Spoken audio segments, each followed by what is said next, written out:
भाई कुल मिलाकर आ चुकी है एक और वीडियो के साथ वापस। और कॉन्करर लॉबी कैसी होती है आपने देखा ही। अब कल लाइव स्ट्रीम में एक बंदे ने मेरे से कहा कि कुछ यूट्यूबर्स, बहुत सारे यूट्यूबर्स के नाम लिए कि वो कॉन्करर लॉबी में सोलो वर्सेस स्क्वाड खेलते हैं। मैं बोल रहा हूँ क्या ही बात कर रहे हो भाई, ऐसा कैसे हो गया? मतलब कॉन्करर प्लेयर तो बेकार है फिर। मेरे भाई बिल्कुल ऐसा नहीं होता है। मैं मारूं या ना मारूं? कॉन्करर लॉबी का जो लास्ट जोन होता है ना, उसमें 5वें 6ठे सर्कल में 40 से 50 बंदे होते हैं। और अगर ऐसे नहीं है ना तो वो कॉन्करर लॉबी है ही नहीं।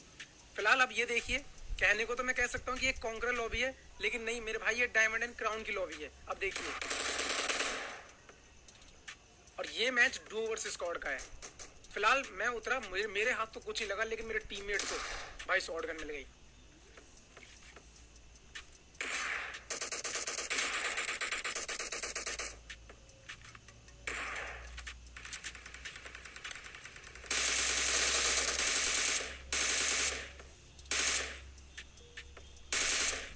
जैसे इसको मारा, इसके हाथ में थे डीपी, और डीपी मिड रेंज के लिए बहुत ही बेस्ट गन है। अगर आपके पास स्कोप भी नहीं है भाई, बिना स्कोप के और खाली रेड डॉट से भी आप मिड रेंज के बंदों से फाइट ले सकते हो। फिलहाल यहाँ पर ये मैच में वर्षा के साथ में खेल रहा हूँ।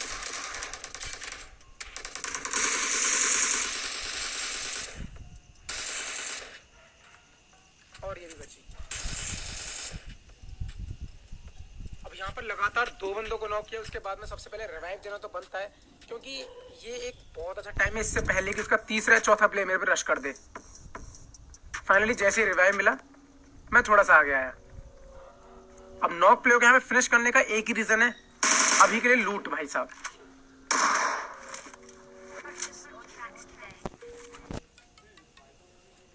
अब इंतजार था इनके बाकी प्लेयर्स का।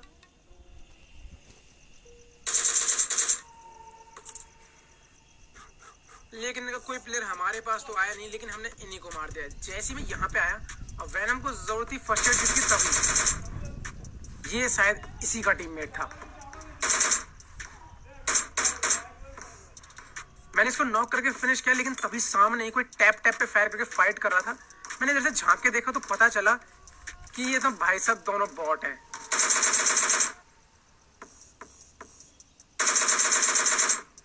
मतलब कमाल की बात देख रहे हो, बॉट भी कवर लेके फाइट ले रहे हैं। क्या ही जमाना आ गया। फिलहाल इसके बाद में अब हम लोगों को लगा कि यहाँ पे सब कुछ क्लियर है, कि तभी AKM सप्रेस आवाज आई। मैं यहाँ आया, कोई नहीं दिखा। जैसे ही थोड़ा सा आगे बढ़ा, तभी एंड इसी के साथ में इसको भी यहाँ पे फिनिश कर दिया। और फाइनली हम लोगों को लग रहा था कि ये किसी से फाइट ले रहा था। अब ये किससे फाइट ले रहा था, इसके लिए आगे जाना तो बनता है। हम लोग आगे गए तो पता चला कि यहाँ पर फिर से हमारे प्यारे एक महज बॉट है।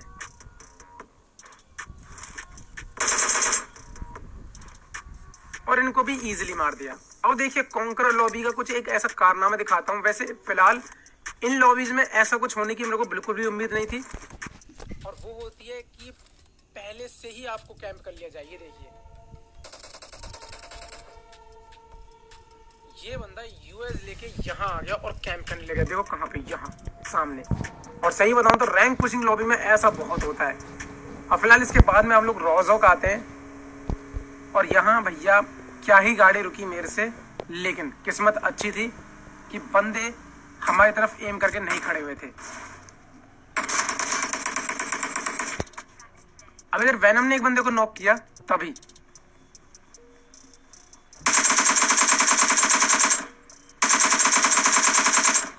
इस दूसरे बंदे को मैंने मार दिया। अब बात करते हैं मेरे कॉन्करर का क्या हालचाल चल रहा है। तो मैं डुओ में कॉन्करर हूँ, और कॉन्करर में अभी आप जाके डुओ लीडर बोर्ड में TPP में जाके देखें तो मेरी रैंक आपको 80 और 90 के बीच में मिल जाएगी। तो कभी 60 पहुंच जाती, कभी 70, वो मैं मैच खेलता रहता हूँ।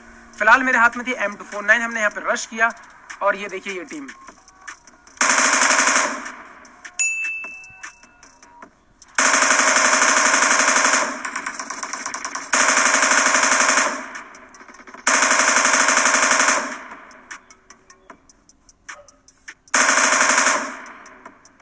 अब सही बताऊं तो बीच में मैंने कुछ कॉन्कर लॉबी का गेम प्ले डाले, तो बंदे कहने लगे भाई रश गेम प्ले खेलो, ये कैसा नूब जैसा गेम है। लेकिन तुम लोगों को भाई क्या ही पता क्या सच्चाई है उस लॉबी की। उस लॉबी में आने वाले सभी बंदे इतने खतरनाक होते हैं। इतने कोऑर्डिनेशन के साथ में खेलते हैं। जैसे यहाँ पर अब ये 3 बंदे अलग और एक अलग, ऐसा कॉन्करर लॉबी में कतई नहीं होता है। वहां पर अगर कोई एक कदम भी उठा रहा ना तो उसका कोई ना कोई मतलब होता है। फिलहाल सामने छत पे एक बंदा था। अब क्योंकि मैं डीपी यूजर नहीं हूं इसलिए भाई साहब कह सकते हैं कि यहाँ पर मैंने हक दिया, वरना एक अच्छा डीपी चलाने वाला अब तक तो नॉक कर चुका होता। अब इसके बाद में इस बंदे पे किसी और ने रश किया था, उसको इसने मार दिया, लेकिन हमने इसी बीच इस बंदे पे रश कर दिया। फाइनली मैंने एक ग्रेनेड किया, ये लिट हुआ, मेरे को बैंडेज लगाने की आवाज आई तो मैंने सीधा ऊपर रश कर दिया। और अब देखिए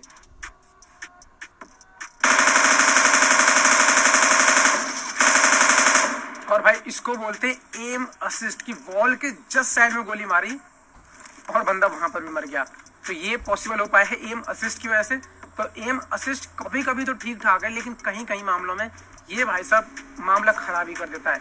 फिलहाल इसके बाद में हम लोग यहाँ से निकल ही रहे थे कि तभी हम लोगों को यहाँ पर एक सामने एक यूएच दिखाई दी। अब मैंने बोला कि इस यूएच को लिट किया जाए तो बहुत फायदा रहेगा हमारे लिए, मगर भैया इसके अंदर केवल एक ही बंदा था और जो भी कुछ इस तरीके से धुआं फेंक गया। फिर इसके बाद में हम रुके नहीं, हम आगे बढ़ते रहे। हम यहाँ पर आए और यहाँ पर हमें ये डासिया दिखाई दी।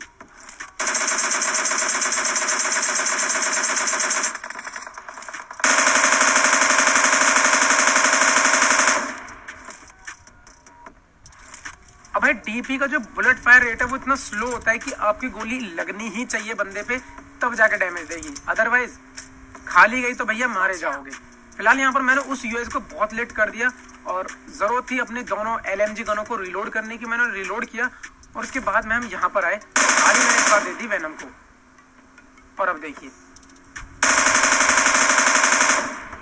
गाड़ी ऑलमोस्ट फटने ही वाली थी, इस बंदे को नॉक किया, गाड़ी से कुचल के फिनिश भी किया, लेकिन कार वाला बंदा भाई साहब हमको तो नहीं दिखाई दिया। हमने बहुत दूर तक उसका पीछा किया, लेकिन वो बंदा हमको कहीं भी नहीं मिला। मतलब तुम यकीन नहीं करोगे, उसको ढूंढते ढूंढते हमारी ये यूएच का जो है पेट्रोल खत्म हो गया और उसके बाद में गैस खत्म हो गई और हम लोग यहाँ आ गए। लेकिन यहाँ पर पहले से एक यूएच खड़ी थी। कुल मिलाकर बात इतनी है कि यहाँ पर अभी कोई और बंदे भी आ चुके हैं। अब जैसे मैं यहाँ पे क्लोज आया और मैंने यहाँ से झांक के देखा, सामने बंदा, मैंने गैंड की पिन खींची, प्रॉपर एम पर फेंका, बूम, एक बंदा नॉक। तो कुल मिलाकर ये 2 ही बंदे थे, दोनों को मारने में कोई भी दिक्कत नहीं, बहुत ही इजी मार दिया कॉन्करर प्लेयर्स को, अगर मैं बोलूं तो। फिलहाल समझदार हो तो भाई ठीक है। अब इसके बाद में जैसे हम लोग यहाँ आए तभी एक डासी आया और यहाँ पर मेरा स्प्रे देखिए। अभी जस्ट 2 सेकंड मैंने पहले बताया कि डीपी एक ऐसी गन है, वो कहती है कि अगर मुझे मार रहे हो, मतलब मेरा यूज करके किसी को मार रहे हो, तो गोली कहीं ना कहीं बॉडी पे लगनी चाहिए, बाकी की जिम्मेदारी मेरी है। मतलब क्योंकि इसका बुलेट फायर रेट बहुत ज्यादा कम है, लेकिन डैमेज बहुत ज्यादा है। क्या करूं, कभी कभी कंफ्यूज हो जाता हूँ। फिलहाल वेनम उधर से और मैं इधर से। अब मैंने यहाँ पे ग्रेनेड फेंके और भाई पहली बार नहीं, बहुत कम ही केसेस में ऐसा होता है कि मैं सारे ग्रेनेड फेंकूं और वो खाली जाए। ग्रेनेड की पिन खींची, अब ये ग्रेनेड मैंने फेंका इस वाली विंडो पे, खाली गया। दूसरा ये फेंका मैंने, लेकिन इससे बंदा लेट हो गया। फिलहाल तीसरा ग्रेनेड में फेंकने वाला था एग्जैक्ट बंदे पे, लेकिन जब किस्मत खराब हो तो ग्रेनेड खिड़की से भी पार होकर गिर जाते हैं। फिलहाल मैं आगे बढ़ा, मैंने वेनम को कवर के लिए बुलाया, तब तक के लिए मैंने मॉली फेंक दी ताकि वो लेट हो जाए।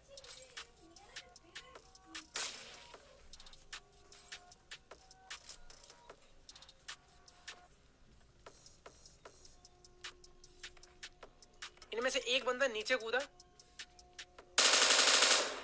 और इजी नॉक हो गया।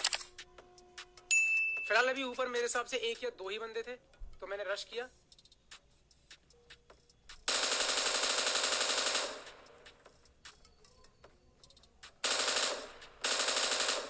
और इन भाई साहब की भी हवा में ही पेटी बन गई। फिलहाल जैसे मुझे ये बंदा दिखा, इस बार मैंने कहीं ना कहीं डीपी से एक अच्छा स्प्रे दे ही दिया था। और सही बताऊं तो इस बंदे ने इसके बाद बिल्कुल भी गलती नहीं की झांकने की।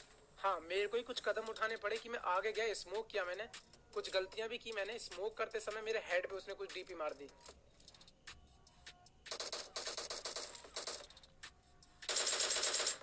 पहले में जवाब दिया मैंने उसे भी। अब ये बंदे इतने चालाक, ना तो ये फाइट ले रहे और ना ही लेने दे रहे थे। ये पीछे भागा। अब उसके बाद में ये बंदे यहां आ गए सामने।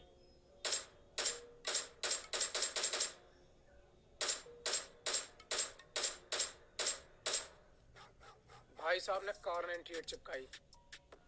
फिलहाल इसके बाद में अब ये बंदे यहां से गाड़ी लेके निकले जोन में। मैंने एक डीपी का शॉट मारा और वो भी उसको सही में बॉडी में लग गया। मजा आ गया।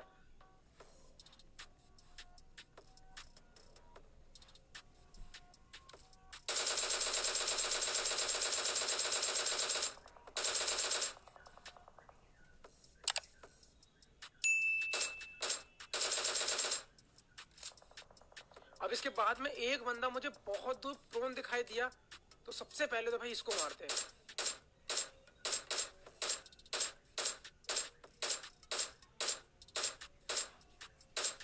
भाई साहब फाइनली मतलब घोर टैप के बाद मैंने इसको मार दिया। अब इसके बाद में यहाँ देखिए जो वेनम है वो एक बंदे को नॉक कर देती है। अब कुल मिला के बंदे बचे थे अभी 4 और, मतलब 3 और, जिनमें से एक बंदे को जिसको कि वर्षा ने भी नॉक किया था मैं उसे फिनिश कर देता हूँ।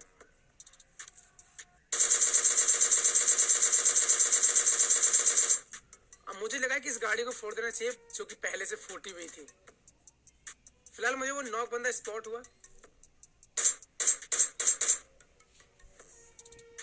और अब देखिए यहाँ पर एक ऐसा सीन, मतलब तुम लोगों को पता चलेगा लास्ट जोन में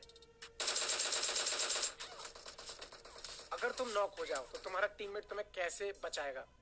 बहुत ही इजी है, ये देखिए आपकी स्क्रीन पर।